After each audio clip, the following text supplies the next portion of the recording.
Good morning, student. Now we are going to see our next point, that is menstrual cycle. Uh, या आकृतीच्या भोवतीच हा संपूर्ण point आहे, त्यामुळे इथं तुम्हाला थोडीशी इन्फॉर्मेशन दिसणार नाही. जर तुम्ही ते केअरफुली पाहिलं तर ही इथं डायग्राम आहे. हा एंडोमेट्रियम आहे आणि याच्या इनसाइडचा भाग त्यांनी इथं दाखवलेला आहे. आता इथं तुम्ही जर ग्राफिक्स घेतलं, समजा इथं तुम्ही इथं असा एक्स आणि इथं असा वाय ॲक्सिस जर तुम्ही घेतला तर तुमच्या लक्षात येईल की इथं आपल्याला ही डायग्राम नेमकी बघायची कशी. तर बघा, आपण सुरुवात करू या मुद्द्याला. पहिले डायग्राम नीट समजून घेऊ आपण. ही जी आहे ही पिट्युटरी ग्लँड आहे आणि ह्या पिट्युटरी ग्लँडमधून दोन प्रकारचे हार्मोन सिक्रीट होतात. जसं आपण पहिल्यांदा पाहिलं FSH आणि LH, ज्याला आपण फॉलिकल स्टिम्युलेटिंग हार्मोन, जसं नावातच मी त्यावेळेस सांगितलं की या हार्मोनचं मुळात कामच आहे की फॉलिकलला स्टिम्युलेट करणे. आणि दुसरा आहे ल्युटिनायझिंग हार्मोन. इथं तुम्ही बघा LH हा पिट्युटरी ग्लँडमधून सिक्रीट होत असतो.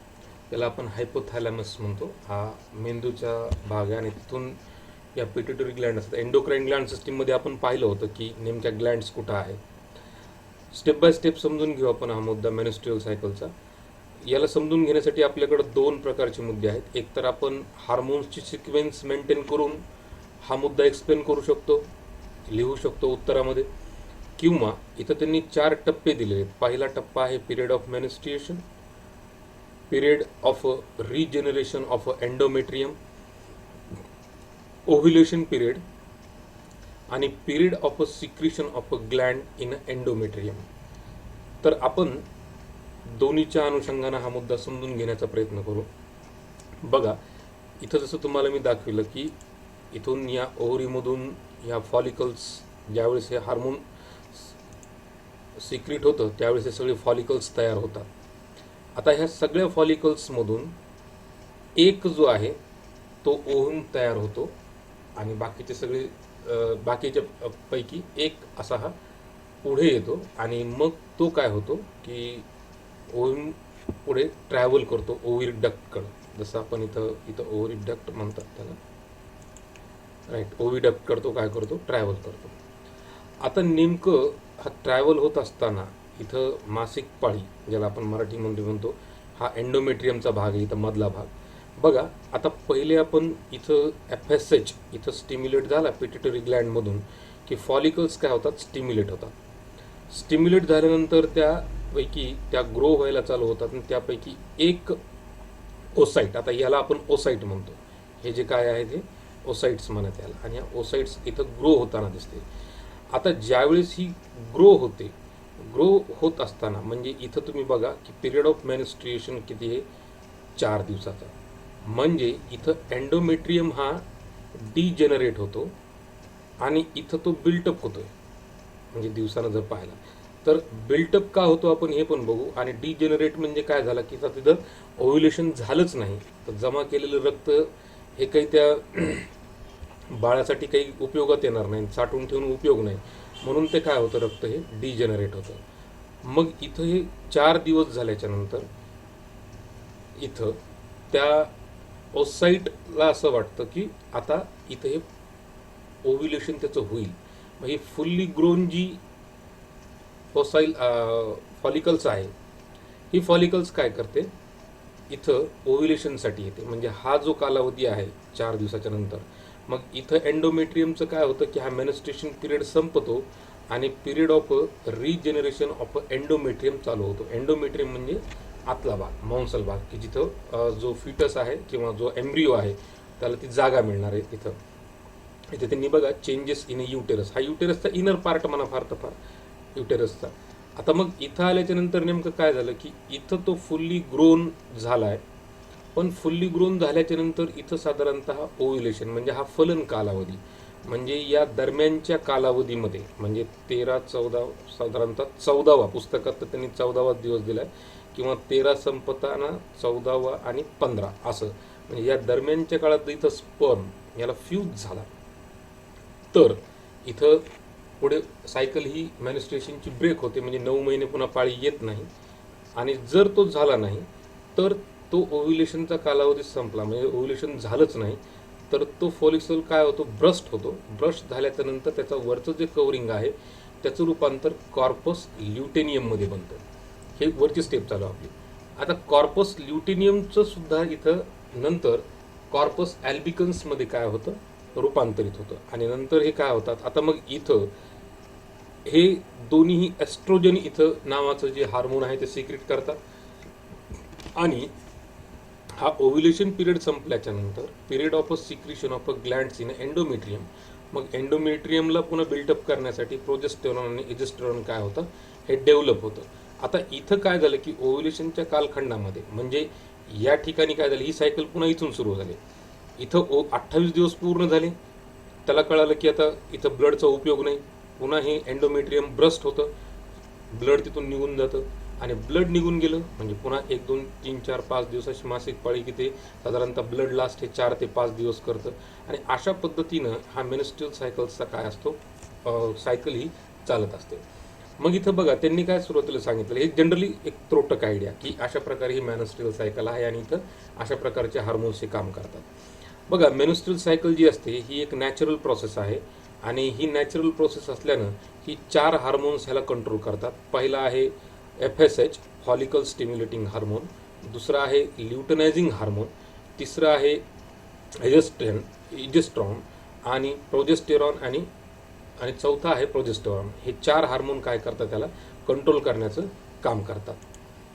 बघा आता इथं त्यांनी असं दिलंय वन ऑफ द सेव्हरल म्हणजे अनेकापैकी एक follicle ovary start to develop along the under oocyte present in it. म्हणजे ह्याच्यापैकी या फॉलिकल्सपैकी एक जी ती फॉलिकल येते आणि त्याला आपण ओसाइट्स असं म्हणतो.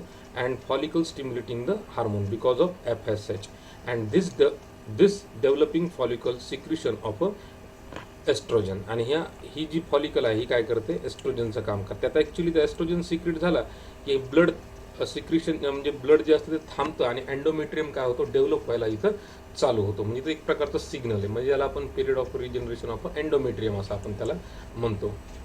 मग एंडोमेट्रियम काय, endometrium is the uterus start to develop. म्हणजे हा युटेरसमध्ये हा तर बिल्टअप व्हायला पुन्हा तो चालू होतो ड्युरिंग द फर्स्ट सायकल. म्हणजे पहिली, आता इथे ही पहिली ही दुसरी पुन्हा तिसरी अशी या पद्धतीमध्ये.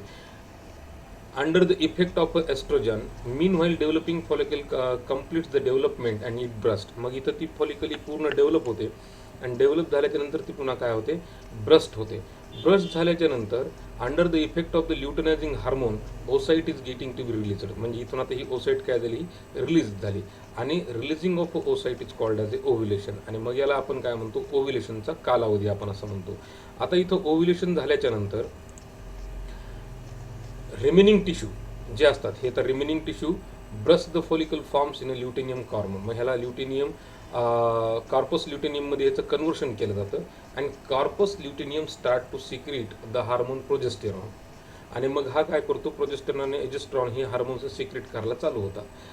आता मग याचा इथं उपयोग काय होतो की इथं याचा अर्थ असा होतो की या ओव्हरीला असं वाटतं की आता इथं ओव्ह्युलेशन होईल आणि इथं इम्प्लांट करण्याकरता जागा आहे, पण ओव्ह्युलेशन झालंच नाही तर पुढची मासिक पाळी ती आता हे जे फुगीर भाग दिसतोय याचा अर्थ इथं जमा झालेलं ब्लड आहे.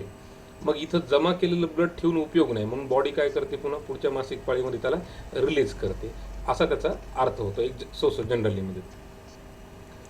मग आता ओसाइट ही जर रिलीज झालीच नाही विदिन 24 आवर्स, म्हणजे साधारणतः 14 दिवस किंवा 15 दिवस, हे 24 तासात जरी फर्टिलाइज झालीच नाही तर मग हे कॉर्पस ल्युटेनियम काय होतो, इनॅक्टिव्ह होतो आणि त्याचं रूपांतर कॉर्पस ॲल्बिकन्समध्ये होतं. कशामध्ये होतं, कॉर्पस ॲल्बिकन्स. हे शब्द जरा नवीन आहेत, थोडेसे लक्षात ठेवा.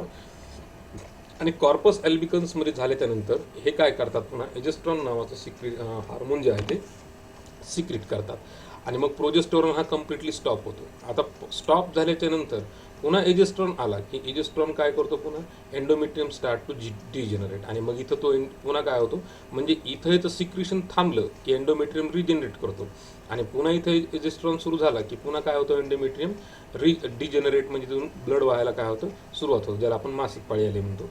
And tissue generating endometrium is unfertilised ovum discard through vagina, आणि मग अशा प्रकारे हा जो अनफर्टिलाइज्ड आहे ओएम, हा वजायना थ्रू काय होतो, बॉडीच्या बाहेर हा टाकला जातो. So this is a company of continuous bleeding. कदाचित ही 3 दिवस ते 4 दिवस लागू शकते, आणि ह्या सगळ्या प्रोसेसला आपण काय म्हणतो, मेनस्ट्रियल काय म्हणतो, सायकल म्हणतो, किंवा मेनस्ट्रियल प्रोसेस असं आपण म्हणतो त्याला. आता याच्यामध्ये बघा की पुढचा मुद्दा त्यांनी असं सांगितलं आहे की जर इथं unless the oocyte is fertilized and embryo is implanted in the process, menstrual cycle comes every month. जर इथं तो हा फर्टिलाइज्ड ओव्हम जर सेट झालाच नाही किंवा त्याचा एम्ब्रिओ फिट बनलाच नाही, तर ही सायकल अशी पुन्हा सुरूच राहणार आहे. जर हा एम्ब्रिओ इथं सेट झाला, if the embryo is implanted, the repetition of cycle is temporary stopped. मग साधारणतः 9 महिन्यासाठी ही जी सायकल आहे ती काय होते, ही मेनस्ट्रुअल सायकल ही स्टॉप होते. And thereafter the starting period of breast feeding, म्हणजे मग ब्रेस्ट फिडिंग म्हणजे दूध पाजण्याचा काळ हा, म्हणजे तिथं पुन्हा अजून पुढची प्रोसेस, मग त्या ग्रंथी ॲक्टिव्ह होतात आणि मग दूध वगैरे सिक्रेशन ऑफ लॅक्टन होते, बाकी तो कालावधी चालू होतो. आता या कालखंडामध्ये काय होतं की बऱ्याच प्रकारचे समज आणि गैरसमज आहेत. आता या दरम्यानच्या काळात female experience the more pain in stomach, पोटामध्ये त्यांना दुखल्यासारखं वाटतं, सिव्हिअर विकनेस असतो. आणि मग दरम्यानच्या काळात जुने लोक काय म्हणायचे की एका ठिकाणी राहून तुम्ही आराम करा. ॲक्च्युली तो बाजूला बसा या शब्दाचा अर्थ आहे की हा त्यांनी त्या दरम्यानच्या काळात ब्लडिंग वगैरे असल्यामुळे थोडंसं आराम करणं हे आवश्यक असतं. आता कदाचित या कालखंडामध्ये इन्फेक्शन होण्याची ही जास्त शक्यता असते, इन्फेक्शन टू, म्हणून या दरम्यानच्या काळात म्हणजे मेन्स्ट्रुअल पिरियडच्या दरम्यान खूप काळजी घेणं गरजेचं असतं. आणि due to all such reasons it is need to be rest along special with personal hygiene, म्हणजे त्यात आराम तर करणं गरजेचं आहे, आणि त्याचबरोबर योग्य प्रकारची त्या कालखंडामध्ये स्वच्छता ठेवणं पण ही अतिशय गरजेचं आहे. मग अशा प्रकारचा हा एक मुद्दा आहे. अरे याच्यामध्ये भरपूर प्रकारचे मुद्दे म्हणजे चर्चा करण्यासारखं आहे, पण टिपिकली जी मेनस्ट्रुअल सायकलची कन्सेप्ट आहे ही अशा प्रकारची आहे. आता आपण पुढचा मुद्दा पाहणार आहोत, reproduction in a modern technology, हा आपण आता पुढच्या तासामध्ये आपण बघू. जर या मुद्द्यासंदर्भात काही अडचण असतील तर निश्चित कमेंट्समध्ये टाका, मी सॉल्व्ह करण्याचा प्रयत्न करेन.